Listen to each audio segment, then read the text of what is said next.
Good morning, good morning. Balik na naman tayo dito sa lugar na hindi pa tapos yung kalsada. Ginagawa pa rin. Medyo maputik-putik dito So ngayon lang tayo ulit nag-vlog muli. After pangalawa na to, paus pa rin yung boses natin. Tayo papunta lang ng Muntinlupa. So habang tayo ay papunta roon, tayo ay magko-content. Meron tayong kinontent, ginawa ng content regarding nitong DJI, yung comparison ko ng DJI Osmo Action 4, which is itong ginagamit ko ngayon, at yung ating GoPro Hero 10 na black, which is hindi ko na siya na ginagamit ngayon. Sa kadahilanan ng mga ito.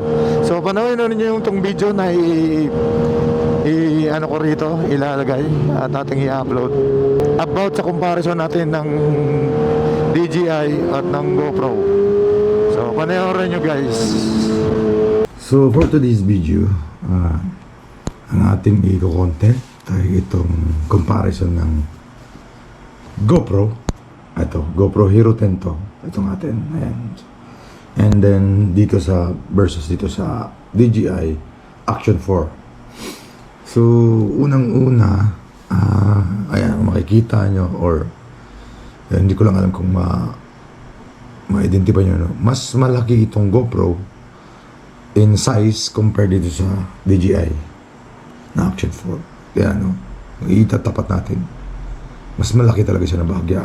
Sa naman, yung kanyang taba, medyo mataba to at medyo mataba itong DJI kaysa dito sa slim ng kaunti itong ating GoPro. Pero kung sa weight, hindi ko lang ano ang weight kasi sa aking pansin, ito kasi wala pang battery. Wala ang mga battery ito. Ito rin GoPro natin, hindi ko nilagyan ng battery ito. Ayan. So wala siyang battery kasi hindi ko na siya masyadong ginagamit ngayon, itong GoPro Hero 10 natin. So to compare sa kanila, dahil ito lang naman yung meron ako for the meantime. Dati nagkaroon ako ng mga camera before, is yung nung nag-start tayo is diyon sa ating yung tag 1,000 lang yun eh. Ano bang tawag doon? Parang 1,000 na 4K. Ang ganun, mumurahin lang kasi by that time, bago tayo mag-vlog is yun yung idea natin. Wala tayong idea sa mga GoPro o kung ano man yung FPS na yan, frames per second, o yung 4K man yan, kung ano man yun. So later, nung nagkaroon tayo ng pera during pandemic ay nakauna tayo nakabili ng Hero 5. Then after nakapag-ipon tayo, so nagkaroon tayo ng Hero 9, which is wala na rin. Dahil natin yung binibenta, then may ipinalit tayo na ibang items. Then after nagkasabay itong 9 and 10 ko, so nagkaroon akong dalawang camera, which is may mga video ako na na-upload na magkaanuhan yung camera ng front at yung helmet camera ko at yung sa side mirror mount, lalo na nung naka NMAX pa tayo. And then later, so yun nga. So, siyempre, ang technology ay nag-grow faster than what we expected. So, ayun. Ang pansin ko lang talaga nung nagkaroon ako ng Hero, even 9 and 10, is yung battery talaga niya. So, ang bilis niyang malobat, bilis niya mag-init. Minsan nga, pinakamahaba lang 45 minutes. Tapos, sabi nila may nilagay sila na enduro battery, which is white. Meron tayo noon. Ang nangyari, ganun pa rin, halos 1 hour lang or maybe 1 hour and 15 kung malamig yung panahon. Pero pag sobrang init traffic, talagang maximum 1 hour lang, wala na siya. And then, at the same time, yun nga, mabilis lumobo. So, nakakailang palit-palit na ako ng battery. So, yun yung disadvantage na nakikita ko or based on my experience. And then dito naman sa kasi pag bumili ka ng GoPro Hero 10, ang kasama lang nito is dalawang battery lang. Walang memory card, wala din siyang ewan ko kung wala din siyang charger para sa battery. So kung isa-charge mo dito, ang battery sa loob ng, pwede naman, sa loob ng GoPro dito, ayan may Type-C rito. Mabilis siya mag-init. So which is, magkakaroon ng hindi maganda sa, hindi magandang effect sa ating camera. So about sa resolution naman, kung tawagin natin sa camera, okay naman siya, maganda. Maganda naman gawa. Kaya lang, during night time, hindi siya ganun kaliwanag itong Hero 10. And then dito naman sa harap, ito, screen na to, screen to siya. Hindi siya touchscreen. So yun ang dito lang. Pwede ka mag-touchscreen dito sa likuran. And then meron din siyang sariling built-in na panglagay sa mga mount kung saan mo. Halimbawa, katulad ko na nagmo-motovlog. So may mga chin mount ako sa aking mga helmet. So doon to siya diretso. So yun ang niyan dito. Ito yung mga advantage niya. And then ano pa ba? So yun yung pag binili mo tong Hero 10. As in what's in the box pag binili mo tong Hero 10. Ngayon, bago ka mapag-motovlog, so ito yung mga items na binili ko. Una, itong Lancy case. At saka itong tinatawag na mic adapter. Ito sa GoPro din to. Medyo madumi na nga siya kasi hindi ko na nalilinis dahil hindi ko na nagagamit. Pero working pa rin naman to. Tapos yung Lancy case yan. Dito mo ilalagay yan. Yung action cam. And then kailangan mo rin ng microphone. So itong microphone, ito ay Purple Panda, which is maganda naman siya yung kanyang output sa audio. At may dead cut din siya. Ayan. So ito yung mga items na yan. Tapos katagalan na parang lagi kasing natatanggal yung chin mount, nalalaglag. May mga ilang beses na hindi ko nagagamit kasi nalaglag yung dahil sa sobrang laki at sobrang bigat. And then naisipan kong bumili nitong media mode ng GoPro pa rin. So yan, ganito siya. Pag i-install mo siya, ganito, tatanggalin mo lang itong lagayan, kung saan lang lagayan ng battery at ng memory card. So madali lang man siyang tanggalin, ganyan lang, simple. Ayan. Tapos sasalpak mo dito, ganyan. Ayan, ganyan siya. So ganun pa rin. Ganyan magiging niya. So ngayon, nagdagdagan siya ng weight. Kasi kailangan mo ng mic adapter para ito mag-function.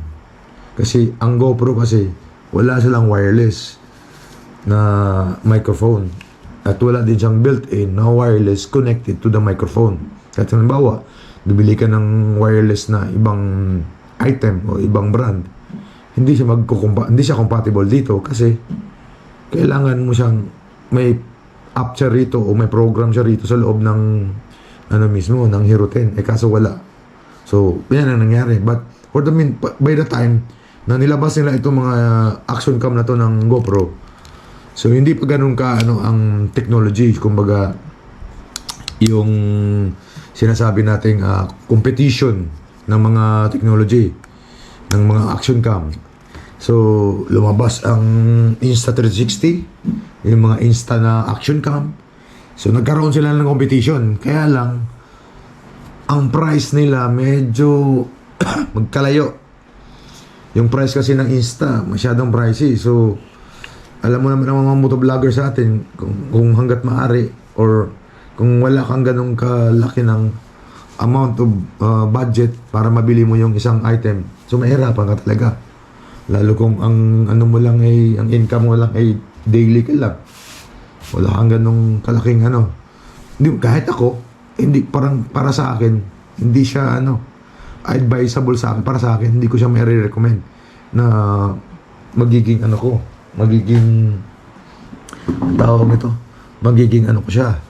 magiging camera, or yun ang bibilhin ko na camera.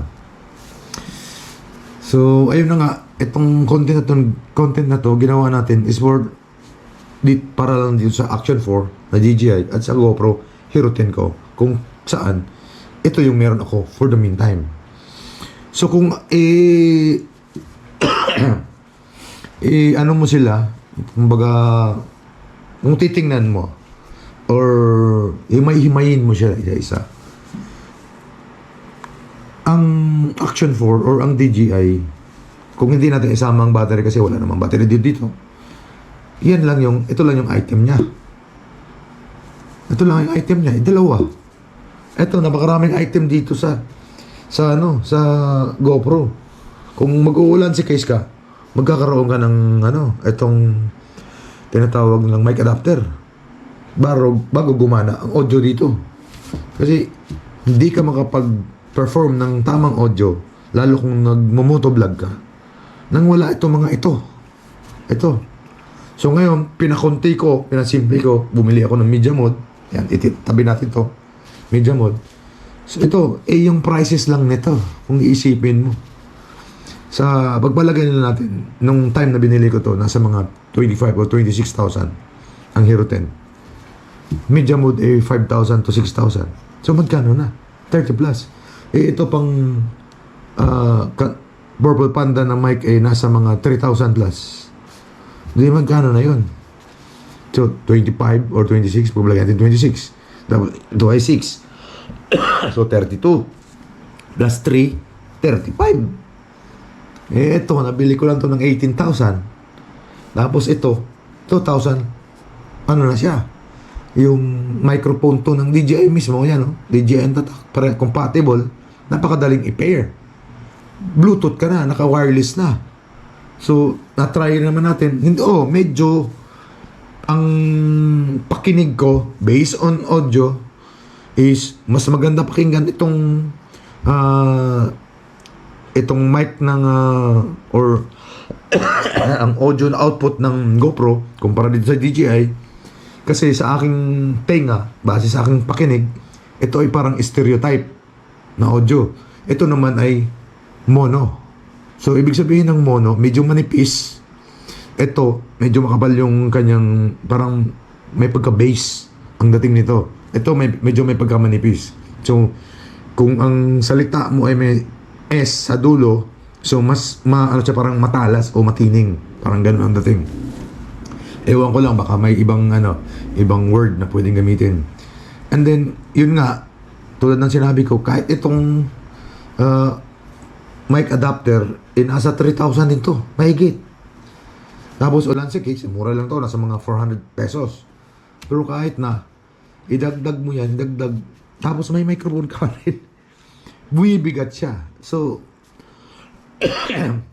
as of today, kaya ako sa hindi na ginagamit, kasi nga, ito napakasimple lang.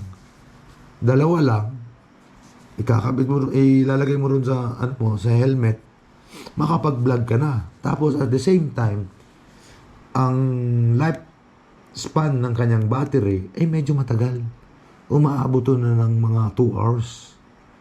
Lalo kung yung battery ng Action 5 pataas na 1950 milliamperes.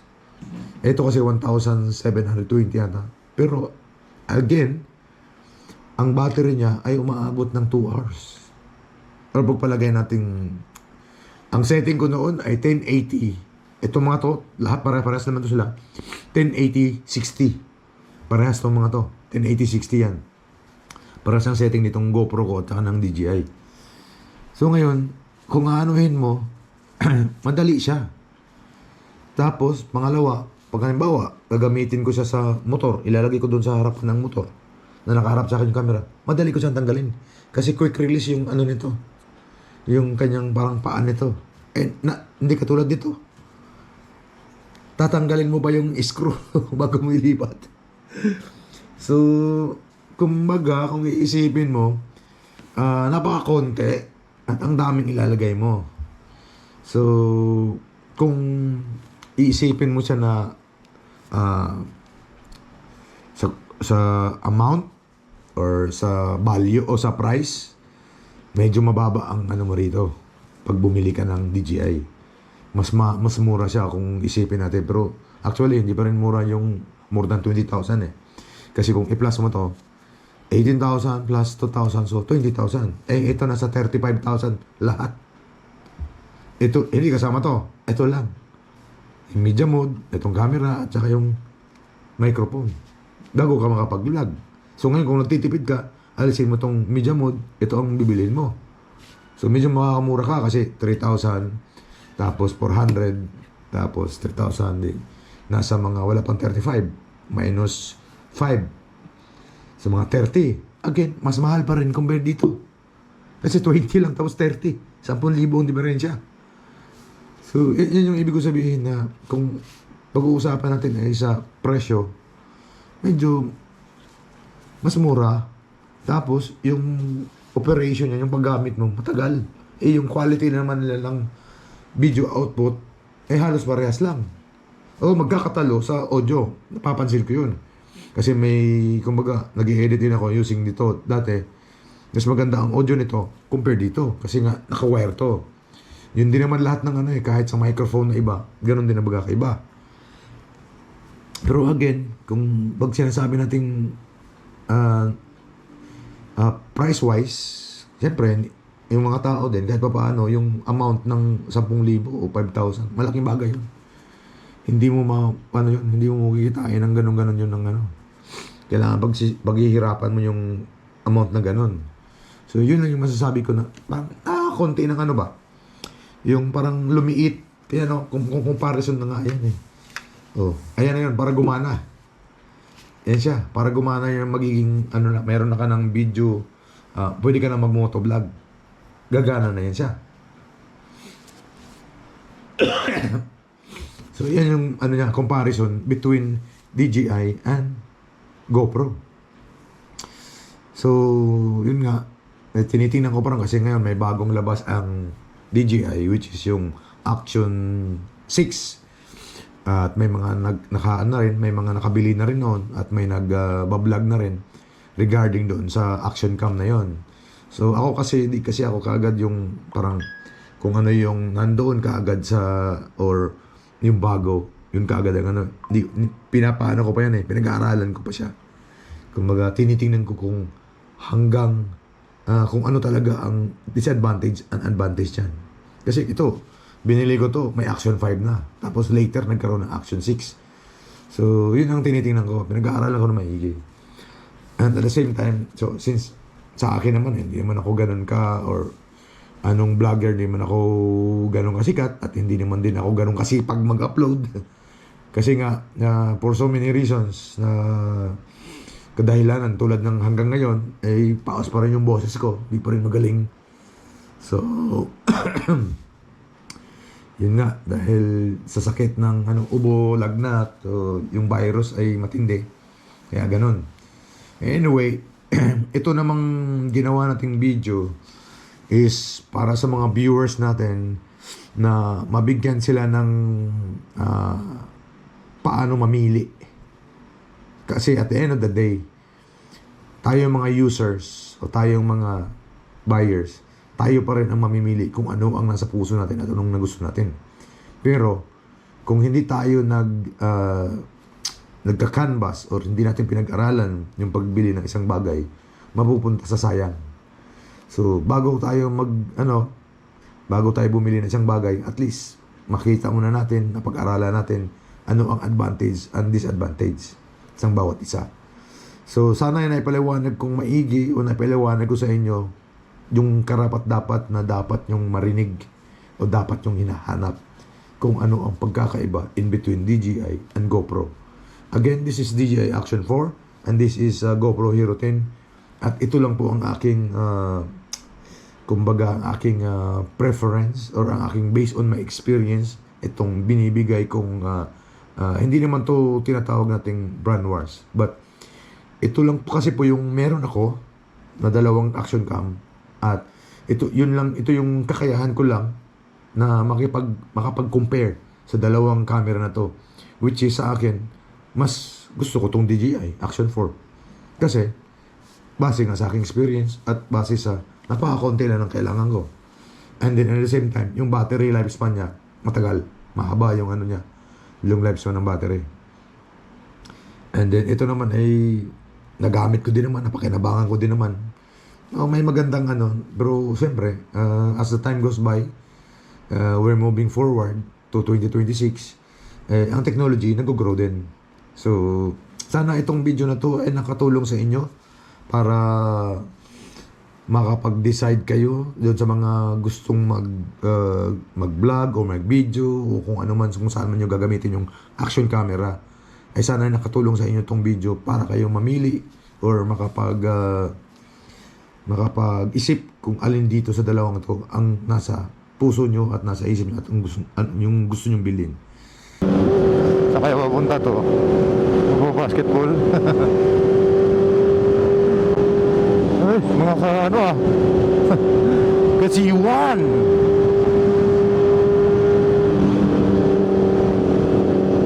Hi kuya, hello!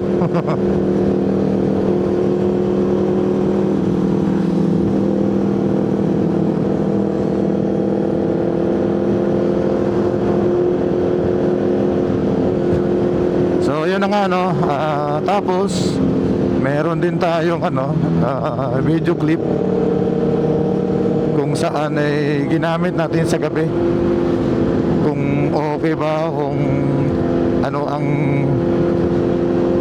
video output ng ating GoPro GoPro tuloy, ng ating video output ng ating DJI Osmo.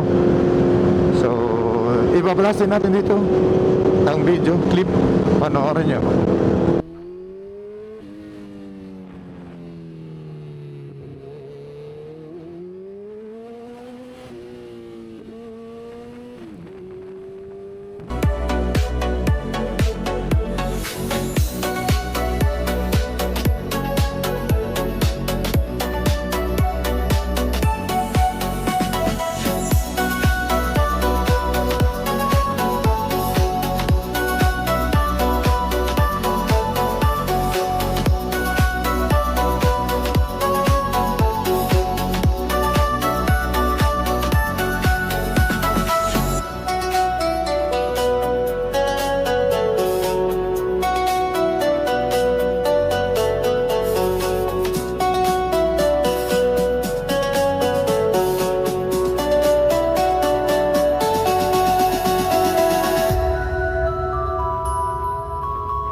So, nandito tayo sa Felinvest. So, Shopwise to. And, pauwi na tayo kasi minute lang natin yung ating kapatid. Papalapas tayo dito sa Shopwise. At ano? Eto, medyo matraffic. Ano na ba tong street? Hindi ko nakita kung anong street to. Pauwi na tayo. Ayan. Corporate Avenue pala. So, Felinvest pa rin. Palabas na tayo, pa-exit ng Slicks. So, So kung napanood niyo yung mga video ng comparison ng ating DJI Action 4 at yung Hero 10 natin na GoPro. So yan yung comparison natin sa between sa dalawang camera, kung ano yung meron lang tayo.